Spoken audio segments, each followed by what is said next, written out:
I had this idea around the time basically was announced, and that NFT I mentioned was kind of minted on Zora. It was like, oh, I was like, this is kind of the base token, right? There's not going to be a base token. They've been pretty clear about it. Maybe there is in a distant future, but there's not going to be one anytime soon. And I was like, this NFT is kind of the token, right? They ended up minting almost 500,000 of them, like across like almost 400,000 unique wallets, which is like crazy. Like we never have seen that kind of distribution on chain for an NFT Yeah. before then. Oh, that was the idea. I was like, that always simmered in my head. I was like, that's kind of an interesting idea. Like there is this on-chain connectivity with distribution that Coinbase has, but anyone can use it. It's permissionless, right? Like anyone could fork it, airdrop it, do whatever they want with that NFT. Fast forward a year later, so summer of 2024, I was like, I want to do something with this NFT.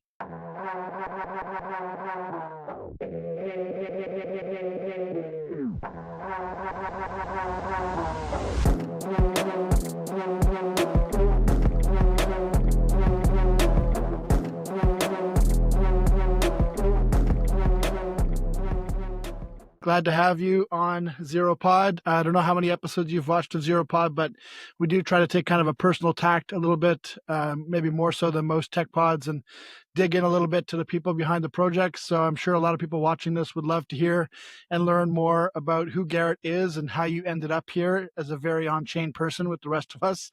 And I'm sure we'll talk a lot about Firecaster, a lot about Base, a lot about Based, as well. But before that, can you sort of give us the background on Garrett? Like, where did you grow up? What was young Garrett like? Take us way back. Yeah. Starting way back, I grew up in Oklahoma. So I grew up in Tulsa, Oklahoma, actually a little bit outside of Tulsa, so like middle of nowhere, very country. Went to high school in Tulsa. Yeah. My co-creator Jack is from Oklahoma. Actually, I didn't know if you knew that. Really? I didn't realize he was from Tulsa or from Oklahoma. Where Yeah, he you grew know up where? out there.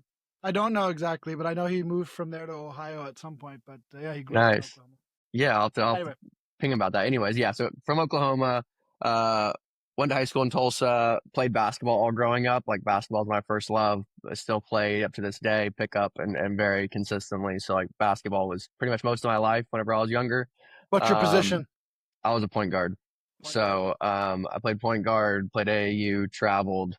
Um, Ended up going to school, University of Arkansas. So I went to University of Arkansas in Fayetteville, which is about 2 hours from Tulsa, so it's pretty close. Was a big like Sooner fan and OU fan growing up, but wanted something a little bit different. Went to Arkansas, got really down deep in the music industry whenever I was at Arkansas, studied finance, international business, and then while I was doing that, started promoting music shows and booking concerts, both for the university and independently. And that kind of sent me out on a path where I worked in music, kind I of noticed post. you worked for Roc Nation at some point. That's pretty cool. Yeah. So, started a music festival in college, and in conjunction with the university, got to know all the like music agents and kind of booking world of live music. Ended up taking a job with a company called Paradigm, which is a major talent agency. Lived out in California for a year right after college. This was 2015. I wanted to make some kind of joke when I saw that and be like, Garrett, formerly of Paradigm, not that Paradigm. It's definitely come up. You're not the first one to think about it like that. So did that, lived out in California for a year, and then moved to New York, worked in music until 2019, 2020. I worked at Paradigm, excuse me, until 2020. Live Yeah. music kind of shut down, obviously with COVID and the onset of that. I was also kind of looking to kind of get out of live music and knew I didn't want to do it long term. Left Paradigm, went to Roc Nation in 2020. So was at Roc Nation for a couple years there. And very first of 2022, went to CoinDesk, and that was my first full time thing in crypto. We can loop back and pick back up there. Yeah. But that's Well, some origin. that's a lot of origin. I appreciate the context. It's awesome. Did you ever play any sort of instruments or play music yourself, or were you mostly? Yeah. Tell Yeah. us about that. Yeah, I played piano a bunch growing up, and then throughout college, like played guitar a little bit, just kind of picking and strumming here and there. Never like spent a ton amount of time on it, but always enjoyed live music, both friends playing, kind of jamming a little You were bit. the guy that we always appreciated at the party who had the guitar in the corner and a chill spot to hang out. I wasn't quite there. I was more so like I would be able to pick up the guitar with the chill guy in the corner and do it. I wasn't the one necessarily hosting the jam session per se. Okay. And you talked a little bit about COVID and how that changed things, but you worked at Roc Nation after COVID, I guess. Was that less on the live events and more so on other parts of it? Yeah, so it was brand partnerships. So I kind of ran a bunch of brand partnerships for Roc Nation's like music management roster. So like Megan Thee Stallion, Louis Vert, Meek Mill, Fat Joe, a bunch Nice. of others, Tinashe, ASAP Ferg. Did a bunch of the brand deals. So like Megan Thee Stallion's Popeyes deal, or like ASAP Ferg's deal with like Monster, or like one of my favorite ones was a Fat Joe and White Castle deal, That's which was amazing. amazing. Tinashe is finally getting some due. It's been nice to see her getting some glow lately Yeah. because she's been like a player for a while, but it's kind of in the background. But Yeah, she's been hustling. She's been around, and it's funny enough, my fiance is Tinashe is actually her cousin. no So way. like, yeah, so we have Small a world. pretty, small world. And we had actually just started dating whenever I first started at Rock, and it was funny. She was like, "Oh, like Nashe," that's who she calls Tinashe. And I was like, "Yeah, like I know Tinashe, I've done some of her deals, etc." So it's funny now. Anytime she comes to New York, we go to her shows and just kind of like hang out, and it's fun. So that's your sort of music backstory, and then Whoa, Toady, let me interrupt you for a moment here because I need to talk to you guys out there. Are you listening? Good. Are you into cool people, cool projects, cool art, and supporting creative people making creative shit? Good. Then you're into Yellow Collective. You just didn't know it. Yellow Collective has been sharing the alpha, the real alpha, not just on tokens, I mean, sometimes, but the alpha on the people. Community, culture, films, music, movie, art, everything that makes this world worth living in. So, if you want to learn more and you want to learn how to join this group, if you really believe that the true alpha was always the friends we made along the way, then check out yellowcollective.xyz. Join the Yellow channel on Farcaster, and hopefully I'll see you in that Yellow chat. Whatever Toady was saying, I'm sure was really important, so continue listening, and I'll see you later. Bye. you come to work for CoinDesk, which is obviously a major player in on-chain media, or I guess at the time it wouldn't even have been considered on-chain media; it was just crypto media. Yeah, What was your job there, and when was that? What was your job there? And did you have any previous exposure to crypto before that? yeah. So my kind of origin in crypto was really like 2018, 2019. So like Okay. back half of the ICO era, like, had bought more Bitcoin and Ethereum around that time. Enough, well, I like to say enough to pay attention, right? Hmm. So enough for me to care enough so that I was like paying attention to the prices and kind of what was going on. Prior to that, I had like read the Bitcoin white paper back in college. I had buddies of mine who were buying substances and illicit other things on Silk Road. So like that, Many such yeah. cases. Yeah. So that was very much like my first kind of real introduction into crypto, was just like learning about Bitcoin, reading the white paper. And then 2017, 2018, read Ethereum white paper, got more interested. 2019 rolls around, and I kind of like would consider myself like probably the class of 2019 in crypto, because like 2019 was like the beginning of DeFi summer. Uniswap was around, ENS was picking up, like tinkering around with all those things was fascinating, along with Helium. I was very interested in like Helium at the Interesting. time, and like the whole like bootstrapping a cellular network by hosting a bunch of nodes, or essentially Wi-Fi routers, was really I interesting still to me. have I still have a Helium. I don't know if they're called routers or whatever they're called. I have Miners, one whatever. in my bedroom, and I don't think it's still doing anything because I kind of missed. I got lost when they did the migration to Solana, and I know a Yeah. lot of people that I knew that were also mining. We all kind of got lost on what the migration was supposed to be, and so I still have it. I don't know if I can still use it, but I always liked the idea. The big idea of DPIN made a lot of sense to me.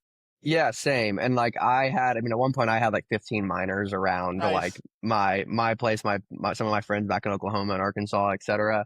So that Yeah. was like 2019, 2020. 2020 rolls around, I was at Roc Nation.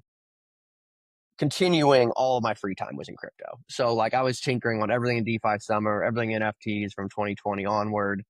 Yeah. I was at Rock. There was a bunch of crypto deals coming through. So like talked to Binance, talked to FTX, did a few deals like Unstoppable Domains, NBA Top Shot. I did a few deals with like a few things like that for some of the kind of talent we worked with. And Top Shot, and Unstoppable were two of my first forays into crypto. Actually, I knew a little bit about it before, but to your point, I didn't own enough to pay attention prior to that. So I was kind of like that cohort that came in with Top Shot and really fell yeah, down the rabbit hole at that point. And I always kind of like held. I mean, if someone's watching from Unstoppable, I'm sorry to say this, but I always felt a little bit mad at them because I spent so much time buying Unstoppable domains and then never bought ENS domains, and then just got completely like effed on the ENS airdrop. It's Yeah. like, come on, Unstoppable, how'd you do this to me? But I mean, quick aside, whenever Unstoppable first came out, I just had no idea how big of a business like domain names are, and like yeah, learned a lot about that back in that time. Um, it was fascinating. yeah, I bet it's pretty crazy. Are they a big player in that space, even like with non crypto DNS and stuff? Yeah, pretty much. I mean, like you can, the whole like business there is you register a top level domain. So like .fun or .xyz or whatever it is, right? And if you go through all the paperwork and et cetera and register that as a top level domain, then everyone essentially everyone pays you rent basically to like register XYZ domain on .nft or .crypto or and they did that. So Unstoppable Domains did that for like .nft, for .crypto, for a lot of the Okay, like top level domains that with crypto words or abbreviations. I didn't know that. Um, so yeah, anyways, interesting. And then so finally to answer to your question, CoinDesk. Yes, I was at Roc Nation at the end of 2021. I was like, I spend all my free time in crypto. Like I care more about crypto and this emerging tech stuff and like all this financialized like tech more so than I do like music and culture, which up to that point was kind of my entire professional career. yeah, Had dabbled and traded in things on the side, but um, decided to move over to CoinDesk because I had a friend who had just joined CoinDesk from South by Southwest. And I was like, I talked to him and I was like, what are you doing at CoinDesk? Like, I know who CoinDesk is, but I didn't think he did. right. And he was like, he's like, I believe in crypto. I'm not super into it, but I've run big events. And he was brought on to run CoinDesk consensus event. Okay, So cool. I Which is a knew big event, him, big event, yeah, and like from like my time with music festivals, etc., and some of the other professional events I had like been around, I had seen kind of how those events are run, so there's a certain level of comfort there, and was yeah, less to me going to CoinDesk was less risky than going to some of the other like VC firms who wanted me to come in and be a research analyst or something like that. right. Um, and the biggest benefit of CoinDesk was you just have to say CoinDesk. Everyone in crypto knows CoinDesk, right? What a great Still to this day, yeah. yeah.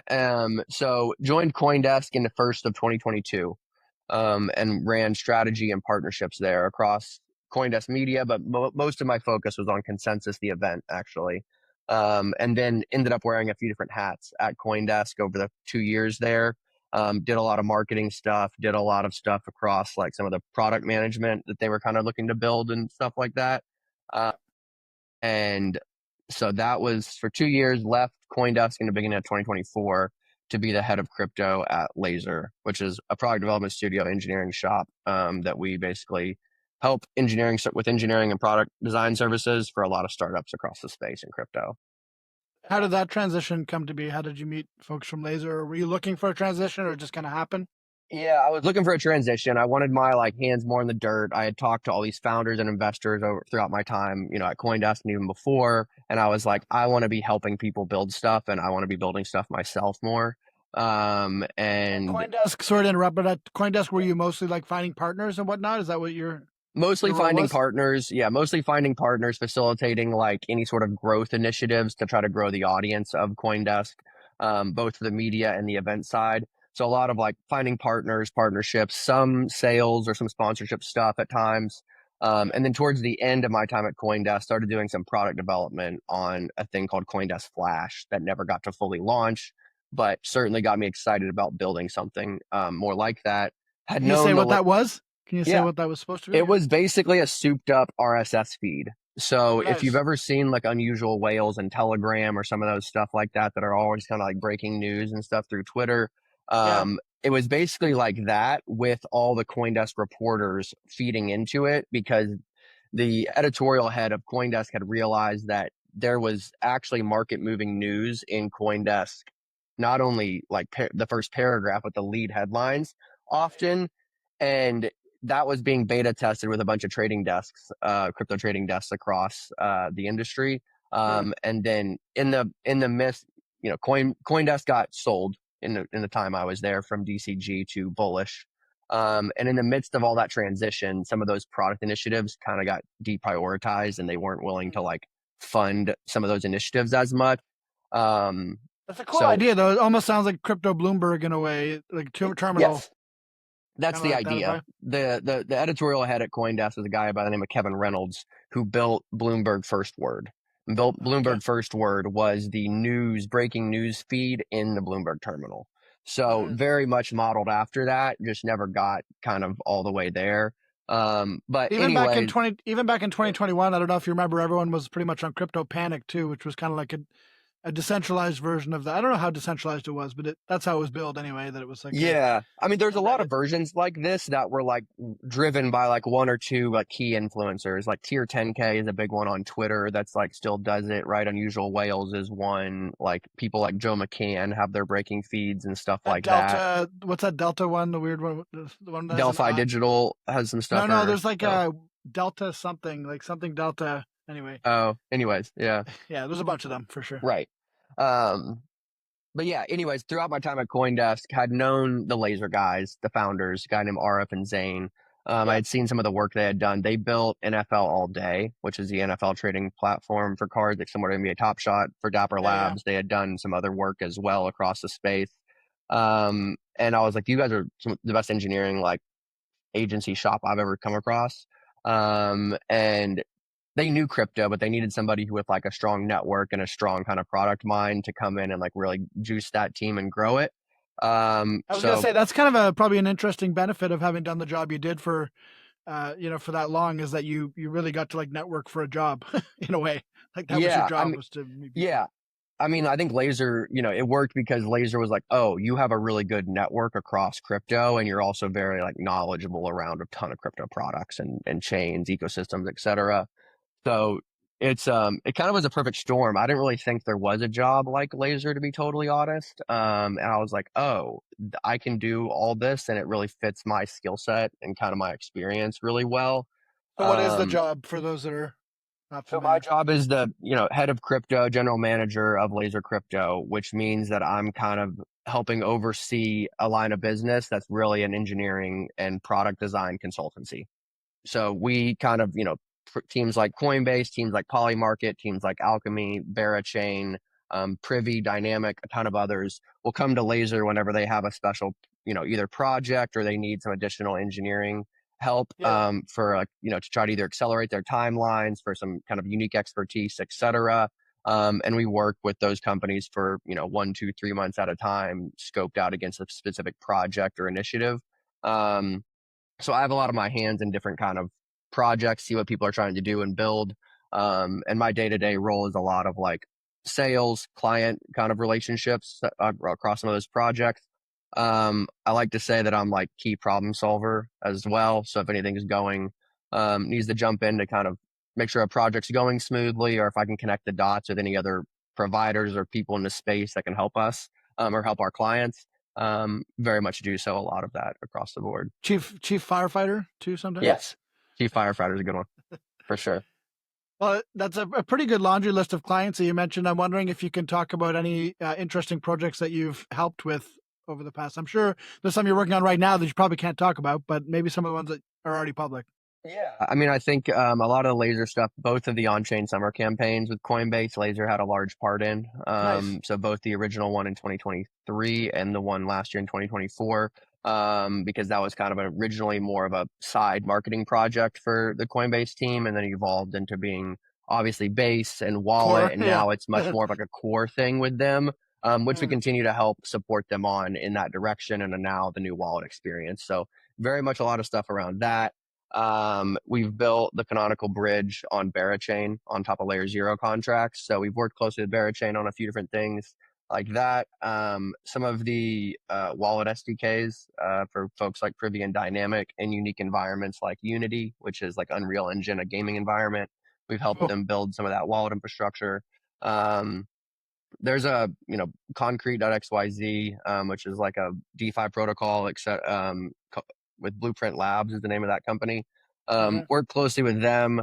And I think one of the sexier ones is Polymarket's mobile app. So the mobile app last year that they were touting on the like news lists, Yeah. etc. We built. Making a big Um, splash. Yeah, it was a cool one. It was a read only, so you couldn't like, trade polymarket or things like that, but it was a pretty useful app to track what sentiment was around the US election. So we've kind of touched a lot of things. I would say another cool project was with Uniswap last summer. So Uniswap did a collaboration with Kid Super, where they were kind of like being able to pay with the Uniswap wallet, both in person at the Kid Super store and online at the Uniswap store, which was Oh, pretty cool. unique. Pretty unique integration with Shopify to enable like crypto payments with Uniswap Wallet. So we built a ton of different things. We can build about anything across crypto. It's just a matter of like what's needed and where we can help.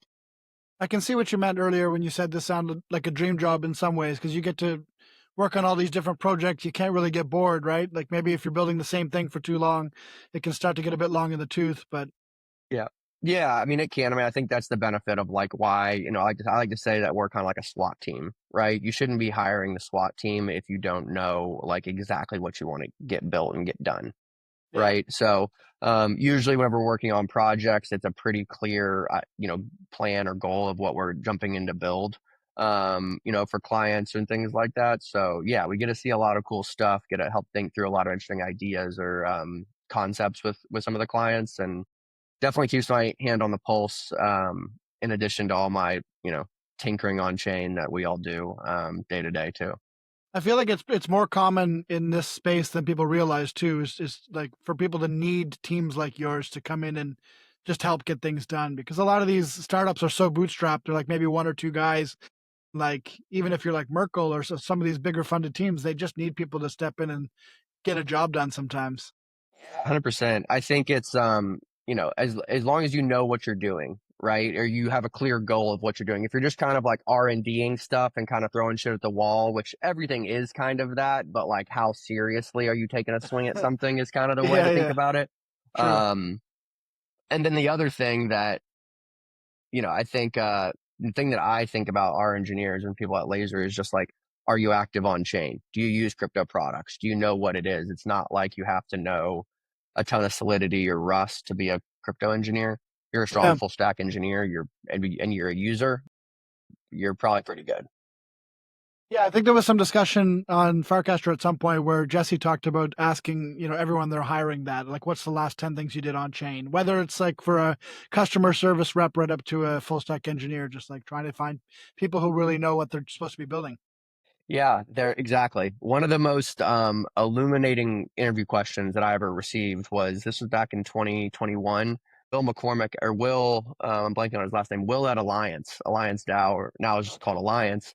Yeah. I was interviewing there before I joined CoinDesk, and one of the most interesting and pretty like I don't think a lot of people would have done this, but it was back in 2021 whenever like NFTs were crazy, et cetera. And he's like, will you open up your Discord and walk me through all your Discords and like why you're in them and things like that?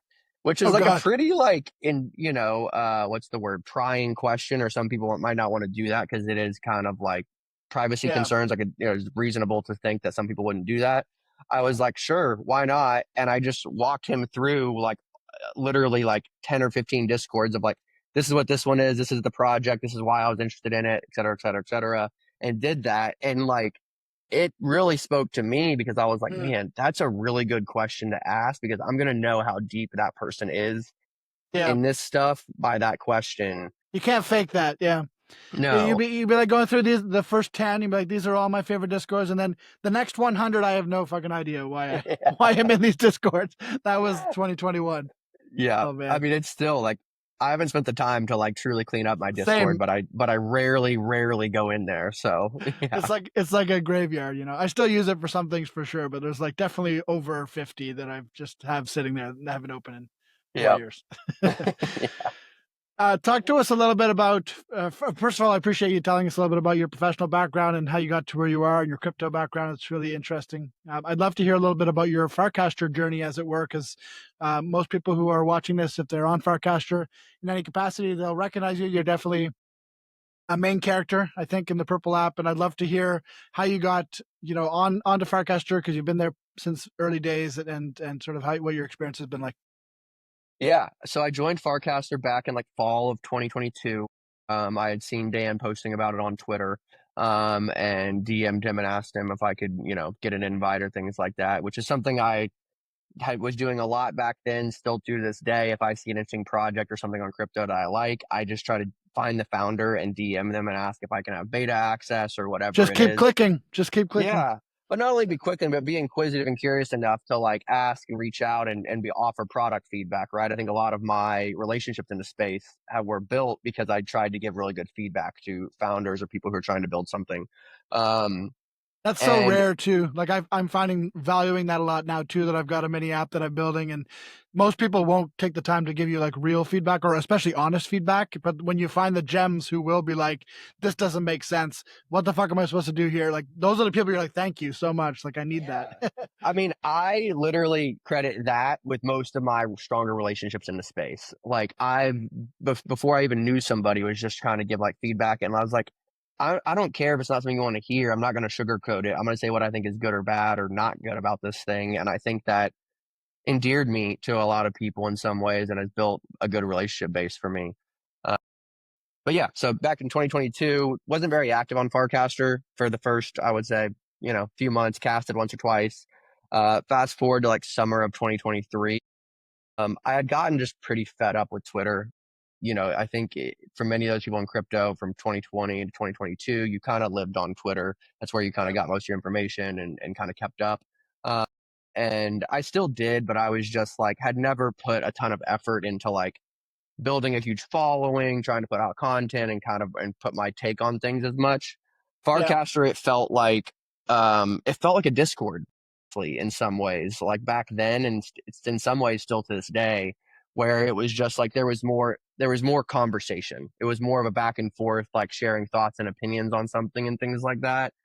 Um, and I saw that in 2023, summer 2023, and was very active pretty much that point forward. I would say August or September of 23, and became more or less a daily active user from that point forward.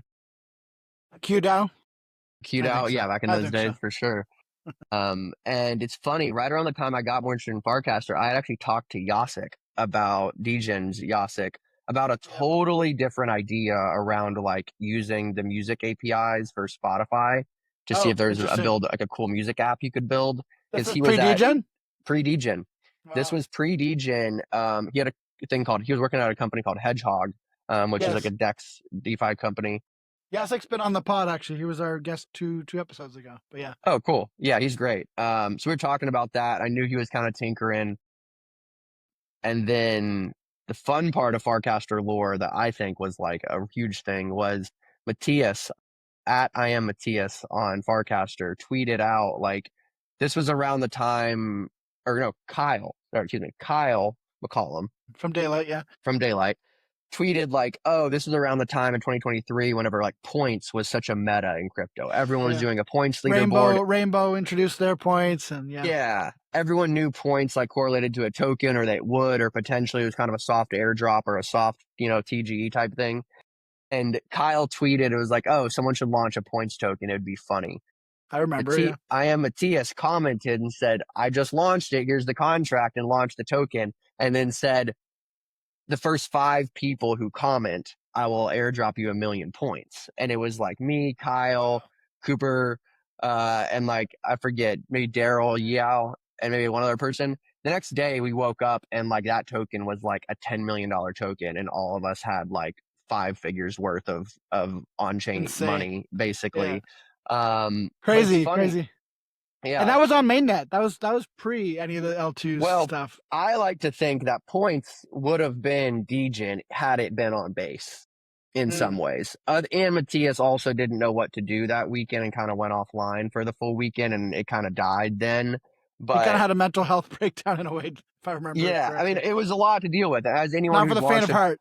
no, and as anyone who's launched a token or an NFT, you've seen all the bad shit that comes with kind of people coming out of the woodwork to clamor at you whenever you launch something like that, right? Yeah. But I know that directly influenced Yasik in addition to Friendtech. We had conversations around some of this stuff. And then he launched Degen, around the channels. And that was in January 2024. And it's been a roller coaster ride ever since. It's so crazy. When Jacek was on the pod, we talked a little bit about that Valentine's Day, which was kind of crazy. And for those who weren't on Farcaster at the time, Jacek just made sort of the executive decision to give everyone who had the top hat emoji, which was like the degen emoji, in their name, got a million degen tokens to tip out on that Valentine's Day. And at the height of degen, a couple months later, that ended up being a ridiculous amount of money that we had just tipped out to people. And it's just kind of crazy to look back. And Jacek said that like some of his investors at that time, like I think one confirmation was already involved at that point, and they were kind of like, maybe run that by us next time before you give away 1% of the supply or whatever it was. Yeah. Yeah, it was a wild time. Truly. I mean, it's whenever you have a highly concentrated group of users on chain, a lot of crazy wild things can happen. And once it gets too big, that magic is harder to replicate or harder to create. I think that's true, but I think that's also like one of the most promising things about Farcaster is that it allows you to incubate and like grow something really special within that sort of bubble, as it were. And that if you can find escape velocity like Degen has and like a few others have, I mean, then you're out on your own, and it's up to you to survive or not. But Yeah. it gives you a fighting chance. Yeah. Totally. I think people are more willing to engage in a more thoughtful, like genuine way on Farcaster. I think that's, maybe slightly less true as it's grown and there's more like farming activity, et cetera, which is a natural thing, I think, in crypto that always is there.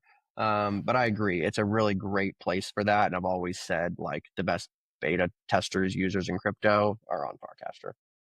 I think that sentiment still exists. Like we're seeing the success of Noise now, which is a cool app, and some of the others like Amps and Tippin too, and just those wouldn't really work as easily anyway in their nascence on X, because there just isn't that attitude of like positive sum experimentation that you get on Farcaster.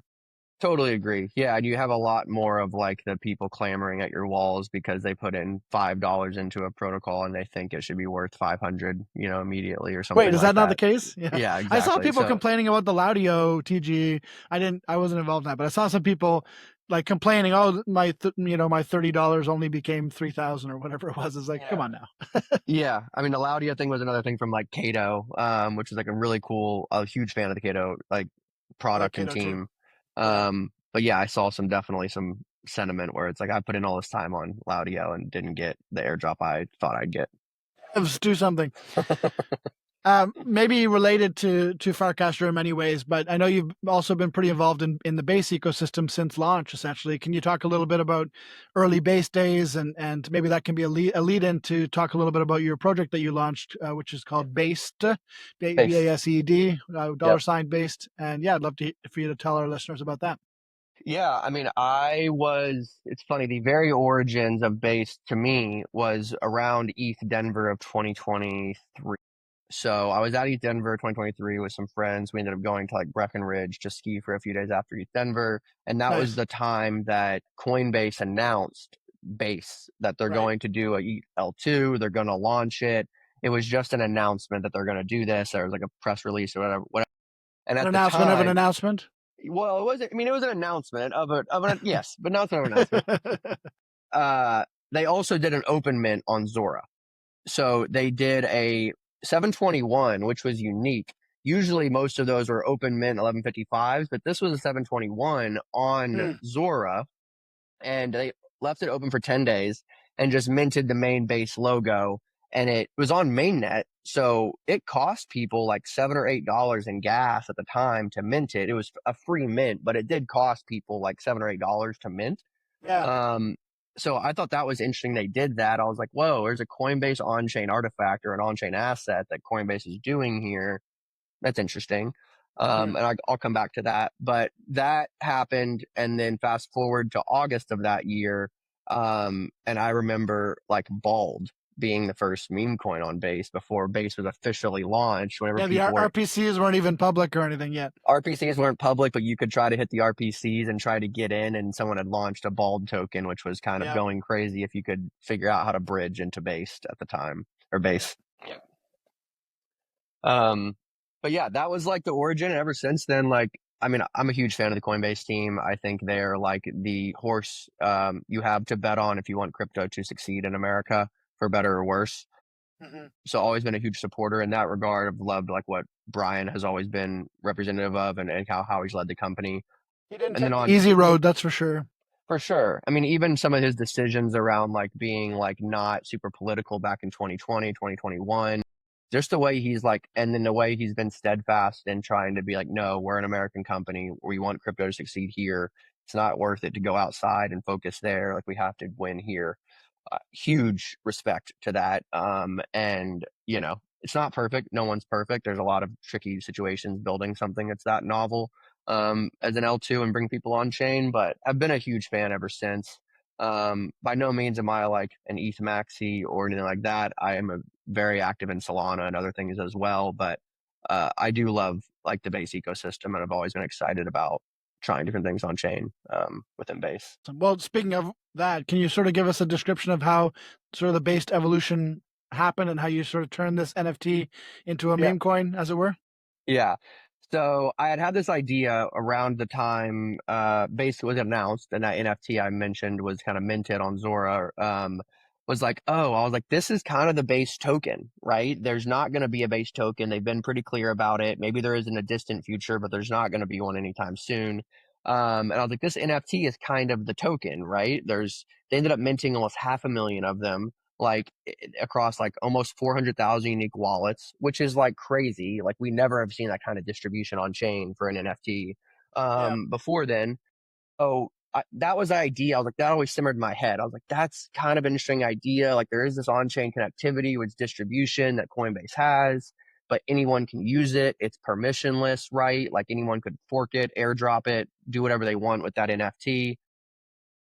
Fast forward a year later, so summer of 2024, I was like, I want to do something with this NFT.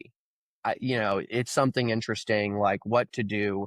My idea was, okay, what if I launched Based, which as like a meme coin or like a token that has no purpose other than just like an experiment. Great ticker too. Yeah, great ticker. So Based wasn't as a term, as a meme, wasn't really enshrined well on chain. I thought that was really interesting. And I was like, okay, how do I do this fairly, transparently? How do I really make this like something I'm going to be doxxed behind it? People are going to know it's me. I don't want to do this anonymously. I want to do it try as fair as possible.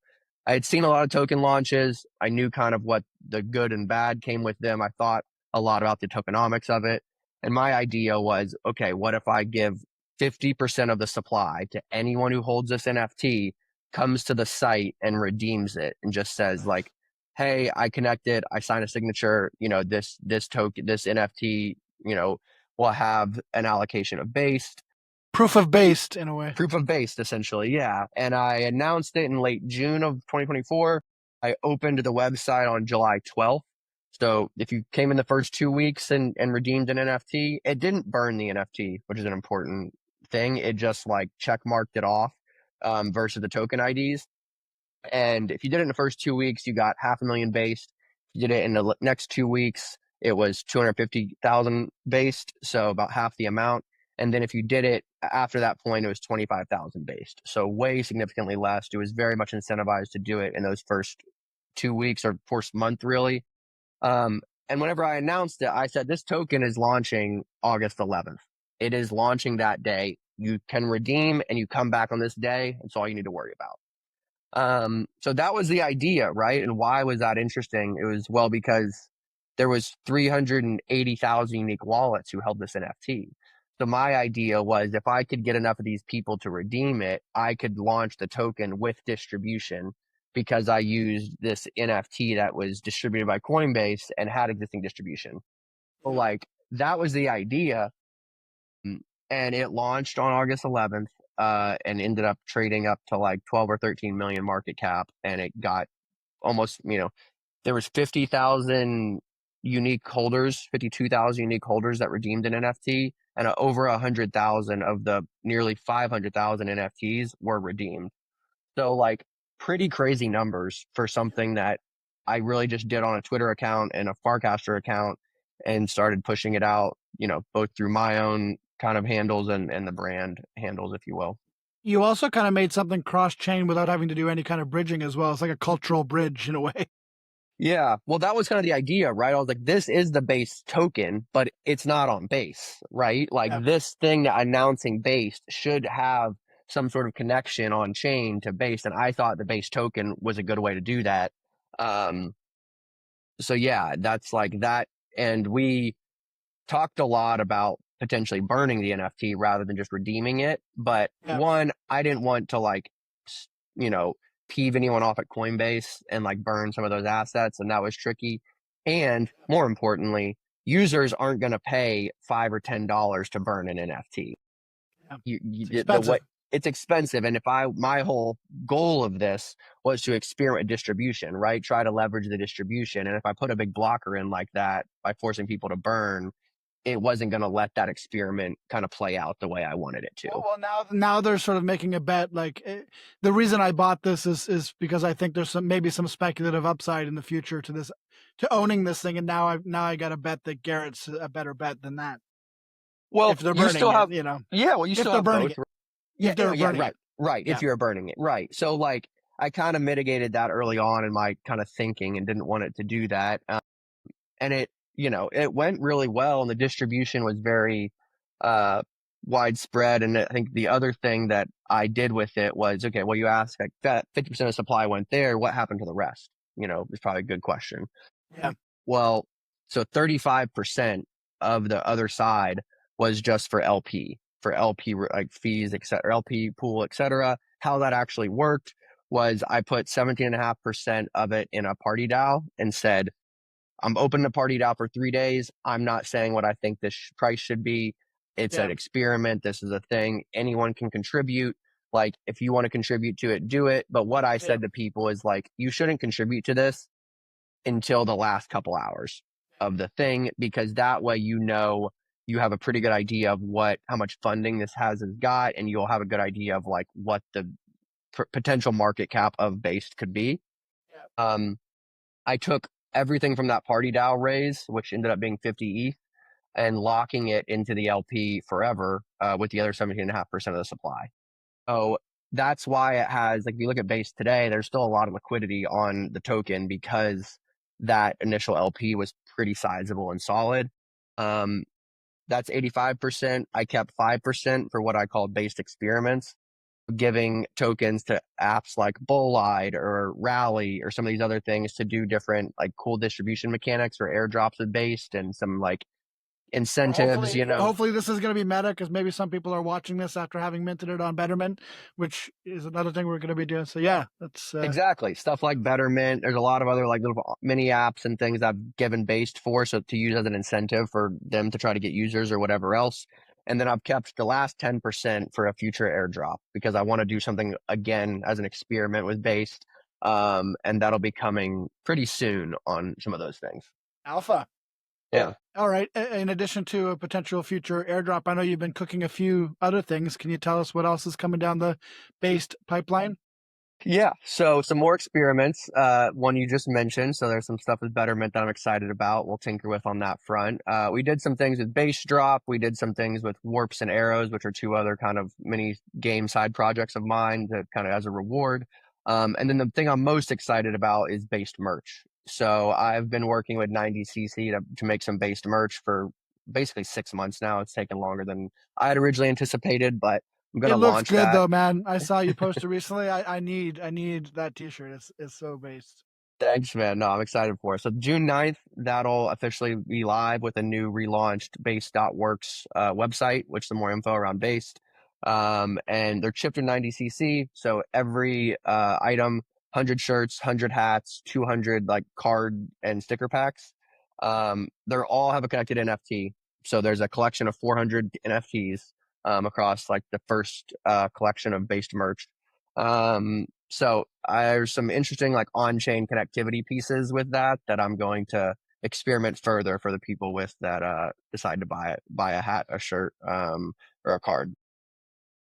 That when we had our chat sort of offline last week, that's one of the things I said to you is like I really consider myself an on-chain experiment maxi. Like I think that's what we're here for. We're trying to figure out better ways of doing a lot of this stuff that's enabled, like uniquely enabled by this tech. And I love that you're doing the same thing. You're just trying experiments and being transparent about it. But most people are happy when you do that. They're happy to just try it with you, see what happens. Yeah. And there's always going to be people that have like their own opinions or thoughts or things like that. But like I can sleep easy knowing that I've tried to be as transparent and fair and clear as possible throughout my time doing like this base project and anything I do on chain. My reputation and like who I am is priceless compared to anything like that, and that'll For always be sure. true. So always keep that in mind, and I know a lot of other people on Farcaster like yourself and others feel the same way. So it's not easy, right? A lot of this stuff is confusing. You don't really know. Everyone's kind of experimenting. No one really knows like how things should work or things like that. There's a lot of gray area, and I just try to be as clear and transparent as I can be, and like what my thoughts are and what I think is the best way to handle some of the gray areas. That's based. I love it. That's based. But I usually end with like a lightning round of questions, and typically I don't push it too much as like an actual lightning round. But let's actually do like a lightning round. Like we got like 2 minutes. We got to keep it quick. All right. Favorite cuisine. Let's go. Favorite cuisine is Chinese. Chinese. Good one. Musical preferences. This might be difficult because your background. Ooh, R&B, like soul R&B music. That's my bread and butter. That's my favorite. Love it. Leisure activities. Leisure activities, hiking out in nature, getting outside in the mountains or by the sea is really exciting. And then basketball. Basketball is always You one. got to come visit up here in Ottawa. We've got a lot of amazing hiking, and that's one of my favorite pastimes too. So Yeah, I'd I'd love love to to. do a based hike with you sometime. Yeah. Recent reads? Any recent reads? Recent reads. I have been bad about reading books lately, so I've been reading a lot of like shorter articles and things like that.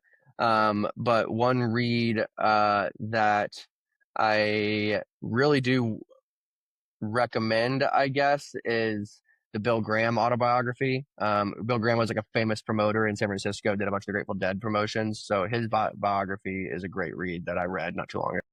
I'll check that out. Tech gadgets. What's your favorite one? You can't say your phone or your computer. AirPods. I think AirPods are one of the best products, period. Ever since there was a movie called Definitely Maybe with Ryan Reynolds like 15 years ago, and here's an image of him walking across the street with like earbuds in like 2005. Always was like, I want those so bad. AirPods came out, and I'm like, they're so good. That's the thing. Yeah. But besides that, the Meta Ray-Bans. I bought those a few weeks ago, and I've really enjoyed using them. I want to try those actually. We think it'd be kind of interesting to shoot content with them and stuff too, because it's kind of a different vibe than what you usually. Yeah. It is. And The person who like really gave me a strong endorsement on those was Jake on Farcaster. Okay. His podcast series, every single one of his podcasts he does with the glasses. I didn't know that. Like he records it because I know he walks. I was He just on walks his and pod actually. I was on his pod last week. It hasn't come out yet. Yeah. But yeah, I didn't know he used those to record. Yeah, because it's not video, right? But all those Right. conversations, he's just walking with his sunglasses on somewhere. That's dope. Yeah. Very cool. Favorite travel destinations? Ooh, favorite travel destinations. Good question. I think Amsterdam is one of my favorites, and Buenos Aires are like two of my favorite places I've been. I went to Brazil last month or 2 months ago, in Sao Paulo, which was amazing. But I think two of my favorite cities I've been to in the last few years have been Amsterdam and Buenos Aires. I haven't been to either of those, so I've got to put them on the list. Yeah, highly recommend. Inspirational figures. Who do you look up to? Ooh, inspirational figures. I mean, cliche, but like Steve Jobs, I think was like such a very interesting person. Overall, very common answer to this one for sure. Very common answer. I think Rick Rubin is a huge one as well. I think a lot of like creative inspiration I take a lot of from him. And then yeah, I think those two. All right, final question. Alternate career path. If you weren't doing what you're doing now, what do you think you'd be doing? I always wanted to be an architect. I think that's like what I would really like. Alternate life of Garrett would be an architect for sure. I mean, that's always the one they romanticize, right? In all like the rom-com movies, it's always like he's always an architect. Ooh. Well, yeah. Well, the funny thing, the reason I actually entered college as an architect, but I didn't want to like lock myself in a studio for 2 years whenever I was 19 and 20 years old, which is like a huge trade-off I felt like at the time. And I was like, I don't know if architecture is worth it that much to me at the time in my life. Fair enough. But yeah. Well, I'm glad the world of architecture didn't steal you away from us. It's been great learning about you, a little bit of your background and your professional background as well, and about Based. If people are watching this and they want to learn more about you and about the Based project, where's the best places for them to check that out? Base.works is the best place to go online. Based Evo on Farcaster and Twitter. You can follow me, Garrett, on Farcaster, or G Skrovina on Twitter. Those are the best places. There'll be some more info on that soon. But Toady, thank you so much for having me. This has been awesome. I know we could talk for hours, but I thoroughly enjoyed it. We'll have a part 2 at some point for sure. It was great chatting, and we'll talk to you soon. See you on chain. Cheers. See you on chain.